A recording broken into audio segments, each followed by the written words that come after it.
Over the next 2 hours, the away team established increasingly complex communication with the pack of horned wolves. What had begun as simple mathematical exchanges quickly evolved into something far more sophisticated as both species worked to understand each other's methods of conveying information. Lieutenant Kim had taken the lead in the communication efforts, her technical background proving invaluable in decoding the complex patterns the creatures displayed on their backs. "Admiral," she reported, "I'm beginning to understand their system. The bioluminescent patterns aren't just decorative, they're a form of written language. They can literally write concepts on their bodies." The lead creature, which the team had begun referring to as Prime, due to its apparent leadership role and the prime number sequences it frequently displayed, had moved closer to the humans. Its pack mates maintained a respectful distance but continued to observe with obvious fascination. Dr. Rodriguez was documenting everything, her excitement barely contained. "The implications are staggering. We're looking at a species that has evolved to display information visually in real time. Imagine if humans could write our thoughts on our skin for others to read instantly. The social structures alone must be incredible," Webb added, studying the pack dynamics through his binoculars. "Complete transparency of thought and intent. Deception would be virtually impossible in their society." Sergeant Torres remained vigilant but had relaxed somewhat as it became clear the creatures posed no immediate threat. "They're definitely coordinating their movements through those light patterns. Watch how the patterns sync up when they're about to move as a group." Admiral Jack found himself in the unique position of conducting humanity's first diplomatic contact with an alien intelligence. The creature called Prime seemed to understand that Jack was the leader of the human group, and had begun directing most of its communication attempts toward him. The breakthrough in understanding came when Prime began displaying star map patterns on its back. The constellations were clearly not from Earth's perspective, but Kim was able to recognize several binary star systems from their astronomical databases. "It's showing us where we are," Kim realized. "This is their home system, and those other patterns. I think it's asking where we came from." Jack had Kim display Earth's solar system on her tablet, and Prime's reaction was immediate and dramatic. The creature's entire back erupted in complex light patterns, and it made a series of sounds that brought the entire pack running. Soon, all 8 creatures were displaying rapidly changing patterns that seemed to indicate intense excitement or agitation. "What did we just tell them?" Torres asked, her hand moving instinctively toward her weapon. Dr. Rodriguez was studying the pack's behavior through her scanner. "They're not hostile. If anything, they seem amazed. The patterns they're displaying include mathematical concepts that suggest they're calculating distances and trajectories." Prime separated from the pack again and approached Jack directly. This time, the patterns on its back were different, more complex, incorporating symbols that seemed to represent not just mathematical concepts but abstract ideas. Kim worked frantically to decode the message. "Admiral," Kim said slowly, "I think it's telling us that they know about Earth. Not just the location, but they know about us. About humans." "That's impossible," Webb protested. "Earth is hundreds of light years away from this system. Even if they had faster-than-light communication, how would they know about our species?" Prime seemed to understand their confusion because it began displaying a new series of patterns, images that clearly represented the portal they had used to arrive on this world. But the images showed more than just a single portal. They depicted a network of interconnected gateways spanning multiple star systems. "My God!" Jack breathed. "They're showing us that the portal network extends far beyond just Earth and this world. There are dozens of connections, maybe hundreds." Dr. Rodriguez was taking rapid readings of Prime and its pack mates. "Admiral, I'm detecting technology integrated into their biological systems. The horn-like protrusions on their backs aren't just sensory organs, there's some kind of biotechnological interface." "Interface to what?" Torres asked. Before Rodriguez could answer, Prime began a new display that answered the question dramatically. The patterns on its back expanded beyond the creature's physical form, projecting holographic images into the air above it. The team watched in amazement as a 3-dimensional map of the galaxy appeared, dotted with thousands of bright points connected by flowing lines of light. It's a map of the portal network, Kim said in wonder. They're showing us that these gateways connect civilizations across the entire galaxy. The implications were staggering. Humanity had believed itself to be alone in the universe, and now they were being shown evidence of a galactic community that spanned thousands of worlds. Jack felt the weight of this knowledge settle on his shoulders, as he realized that this moment would change everything for his species. Prime's display shifted again, focusing on a specific section of the galactic map. Earth appeared as a small blue dot, connected to only the one portal that had brought them here. But the hologram showed potential connections spreading out from Earth like branches of a tree, suggesting that their world could be integrated into the larger network. It's an invitation, Jack realized. They're showing us what could be possible if we join their galactic community. The communication session continued for another hour, with Prime and its pack sharing increasingly complex information about their civilization and the broader galactic community. The team learned that the Horned Wolves were called the Kethmori in their own language, and that they served as guardians and guides for newly discovered worlds within the portal network. According to the information Prime conveyed, there were hundreds of intelligent species connected through the portal system, each contributing their unique knowledge and abilities to the collective advancement of all member civilizations. The network had existed for thousands of years, growing slowly as new worlds were discovered and invited to join. But there were also warnings embedded in Prime's communications. Not all species that discovered the portals were ready for contact with the galactic community. Some were too aggressive, too primitive, or too unstable to be safely integrated. The Kethmori served as evaluators, assessing new species for their potential contribution to and compatibility with the existing network. So this is a test, Torres said grimly. They're evaluating us to see if we're worthy of joining their club. Prime seemed to understand Torres's comment because its response included patterns that clearly indicated approval and agreement. But the creature also displayed more complex concepts that suggested the evaluation was ongoing and that the final decision would not be made by the Kethmori alone. As their communication session drew toward its planned conclusion, Prime made one final, crucial revelation.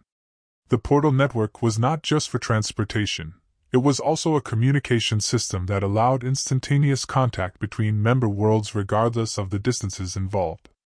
The technology that made this possible was beyond current human understanding, but Prime suggested that it could be shared with species that proved themselves worthy of membership. Admiral, Kim said quietly, we need to make a decision. Prime is indicating that the portal to Earth will remain open for a limited time. If we want to maintain contact, we need to establish some kind of permanent communication link before we return. Jack considered their options. They had been on the alien world for over 4 hours, and their planned 6-hour window was rapidly approaching. But the opportunity to establish ongoing communication with an advanced galactic civilization was too important to abandon. Can we leave equipment here? He asked Kim. Something that would allow us to maintain contact? I could modify my tablet to interface with their technology, Kim replied. Prime has indicated that the Kethmori can adapt their biotech systems to work with our electronics. But Admiral, if we do this, there's no going back. We'll be announcing humanity's presence to the entire galactic community. Jack looked at each member of his team, seeing the same mixture of excitement and apprehension he felt himself. This was the moment that would define not just their mission, but potentially the entire future of human civilization. Dr. Rodriguez, scientific assessment? The potential for advancement is unlimited. Access to the knowledge and technology of hundreds of civilizations could advance human development by thousands of years. But we would also be revealing our location and capabilities to unknown alien intelligences. Webb, strategic assessment? The risks are significant, but the potential benefits outweigh them. If this galactic community is as advanced and peaceful as Prime suggests, isolation would ultimately be more dangerous than contact. Torres, security assessment? Unknown variables remain high, but the Kethmori have demonstrated no hostile intentions. Their evaluation system suggests they're careful about who they invite to join their network. I recommend proceeding with caution but moving forward. Jack nodded, his decision made. Lieutenant Kim, Establish the communication link. Let's open the door to humanity's future. The process of establishing a permanent communication link between Earth and the Galactic network proved to be both simpler and more complex than Admiral Jack had anticipated. Prime and two of its pack mates worked with Lieutenant Kim to modify her tablet, their biotechnological systems interfacing with human electronics in ways that defied conventional understanding. The integration is remarkable, Kim reported as she watched alien technology merge seamlessly with Earth-built hardware. They're not replacing our systems, they're enhancing them. The tablet is still functioning as a human device, but now it can also communicate through their biotech network. Dr. Rodriguez documented every step of the process, her scientific mind racing to understand the implications. The technology appears to work at the quantum level, creating entangled communication channels that bypass normal space-time limitations. Admiral, we're looking at technology that makes faster-than-light communication not just possible, but routine. Prime had been patient throughout the modification process, occasionally displaying helpful information patterns on its back when Kim ran into technical difficulties. But now, as the process neared completion, the creature began showing new patterns that carried an unmistakable sense of urgency. "What's it saying?" Jack asked. Kim studied the patterns, her enhanced tablet now providing translation assistance. "It's warning us that the portal window is closing. Apparently, the energy required to maintain cross-galactic portals is enormous, and they can only be kept open for limited periods." Webb checked his chronometer. "We've been here for 5.5 hours.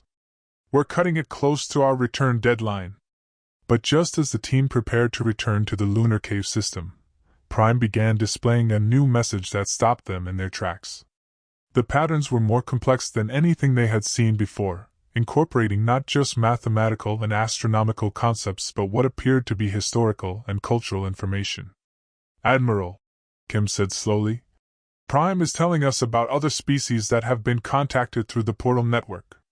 It's showing us what happened to civilizations that chose to join the galactic community."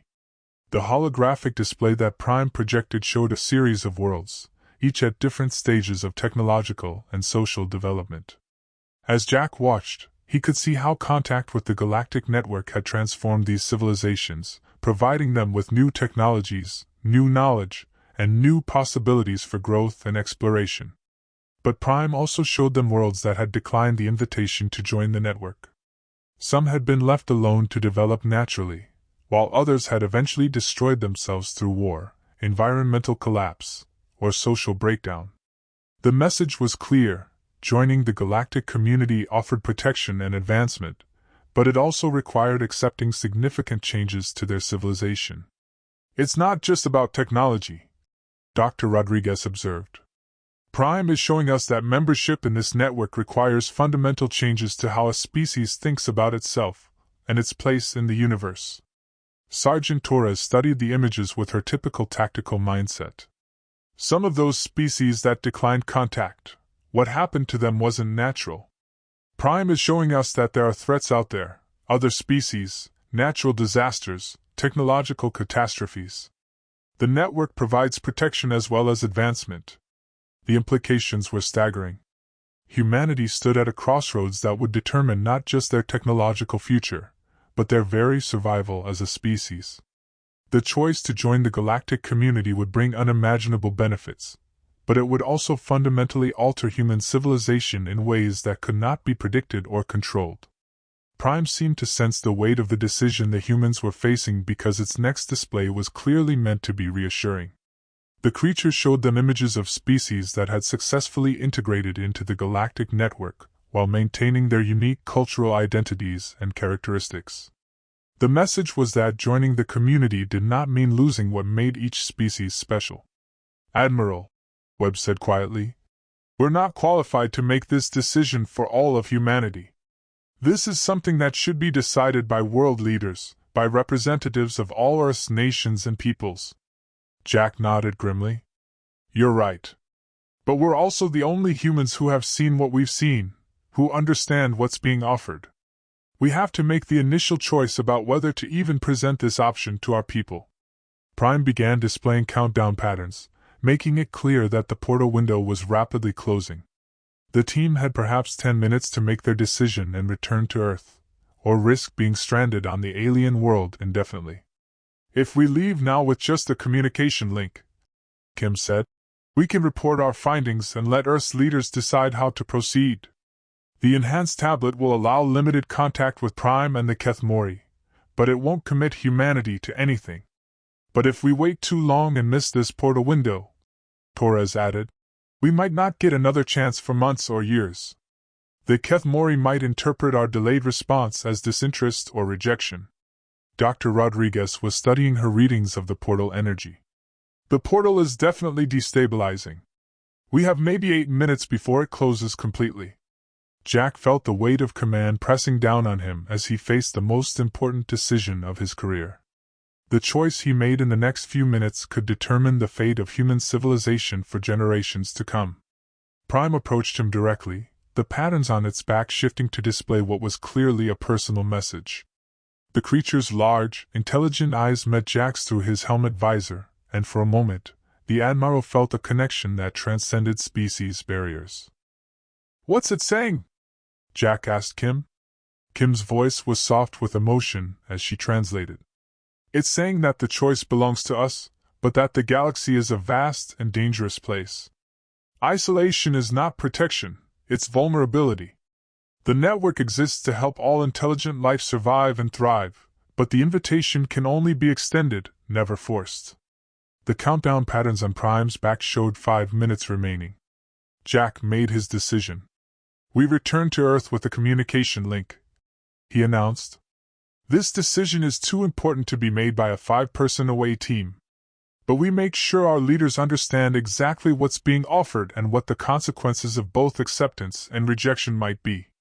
The team quickly gathered their equipment and began moving toward the portal. Prime and its pack escorted them, the patterns on their backs displaying what Kim translated as farewell wishes and hopes for future contact. As they reached the portal threshold, Prime made one final communication. The patterns were simple but profound, images of the Earth, connected by golden threads to hundreds of other worlds, all working together to explore the galaxy and protect the precious gift of intelligent life. "It's showing us what we could become," Kim said quietly. "Not just human anymore, but part of something greater." Jack paused at the portal entrance, looking back at the alien world that had forever changed his understanding of humanity's place in the universe. The binary suns were setting, painting the crystal forest in brilliant shades of gold and purple. In the distance, flying creatures danced through the twilight air, and the sound of alien life filled the atmosphere with music unlike anything from Earth. "Will we see you again?" Jack asked Prime, though he knew the creature couldn't understand his words. But Prime's response suggested that it had understood the intent behind the question. The patterns on its back displayed images of the portal reopening, of humans and Kethmori working together, of a future filled with possibilities that Jack could barely imagine. "Yes," Kim translated. "When we're ready, they'll be waiting."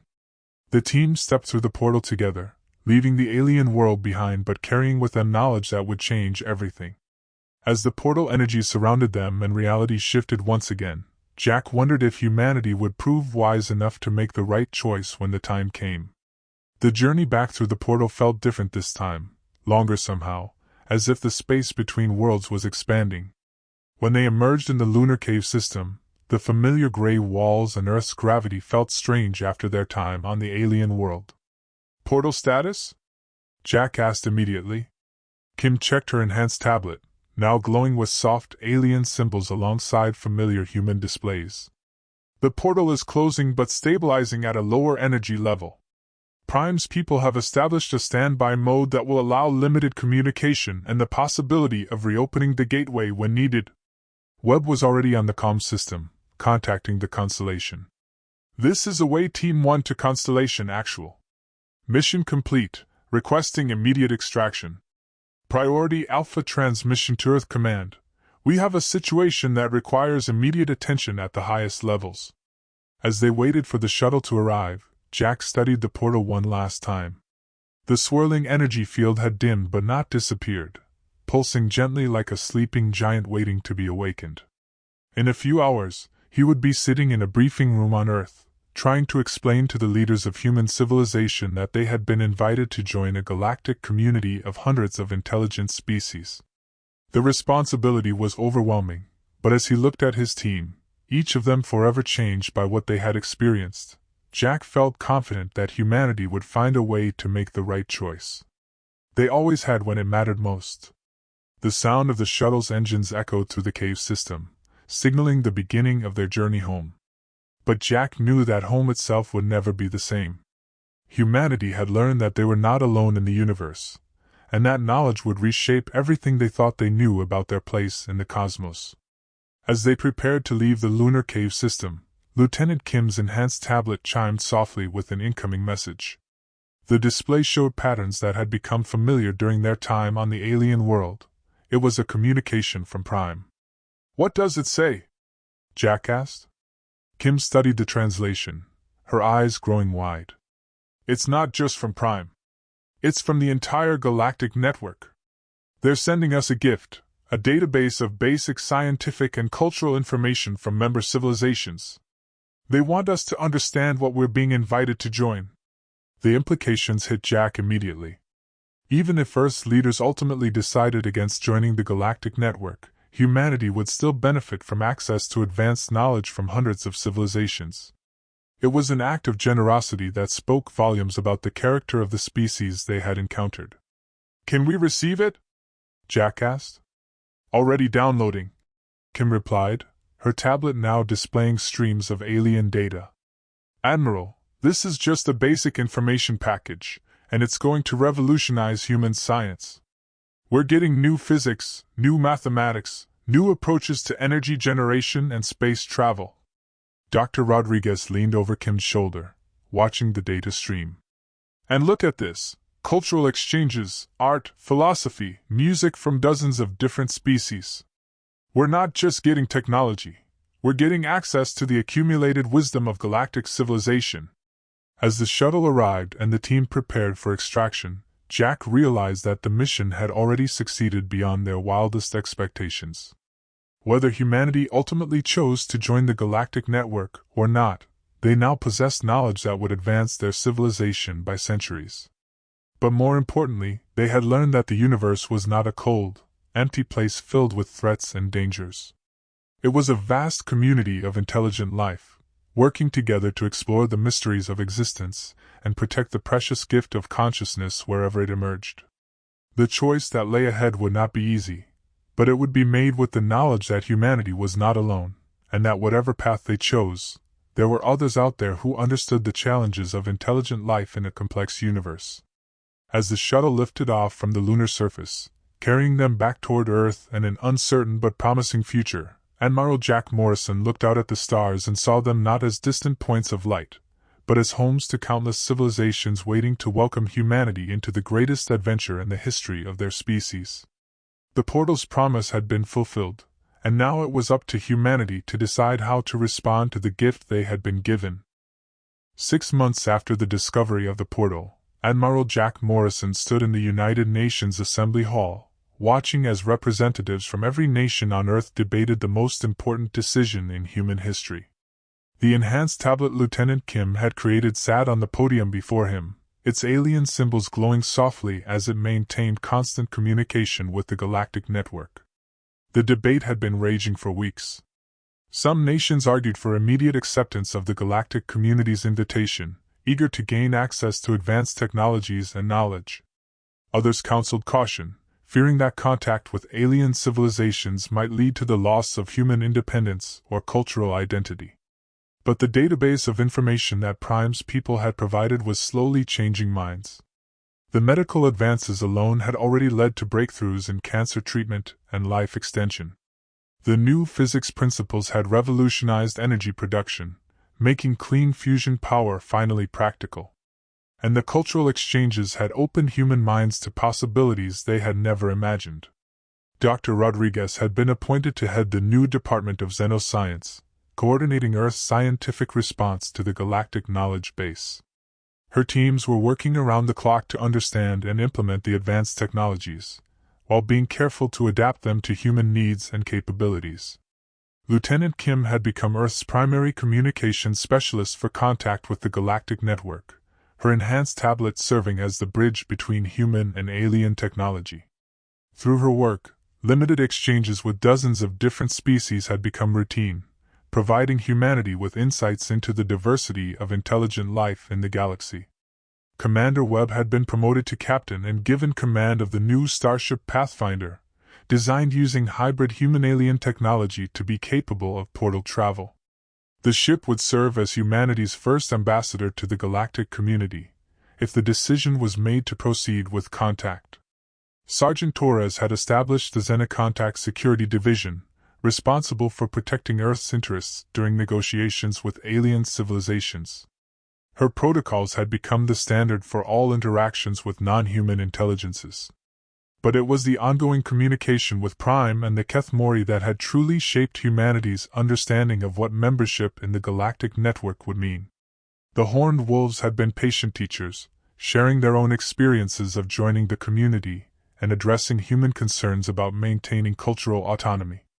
Through these exchanges, humanity had learned that the Galactic Network was not a government or empire, but rather a voluntary association of civilizations committed to mutual advancement and protection.